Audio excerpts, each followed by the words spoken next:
Keruhnya air PDAM Tirta Agung sehingga menimbulkan bau yang tidak sedap membuat Direktur PDAM Tirta Agung meminta maaf kepada pelanggan.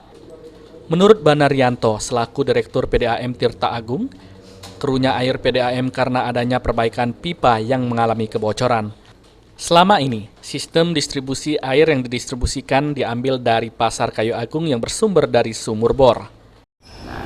Terhadap permasalahan adanya kekeruhan air dalam beberapa hari atau dalam minggu-minggu kemarin, memang kami menghadapi permasalahan yaitu pecah atau bocornya pipa transmisi 12 inci atau ukuran 300 yang memang di situ perbaikan kalau nggak salah lebih kurang 2 hari.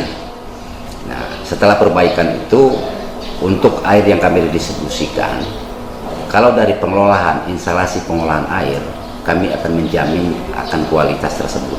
Tapi setelah adanya perbaikan kebocoran pipa tersebut, di situ sisa-sisa dari air tanah. Saat ini, perbaikan pipa yang bocor tersebut saat ini sudah kembali normal dan masyarakat Kayu Agung sudah dapat menikmati kembali air bersih.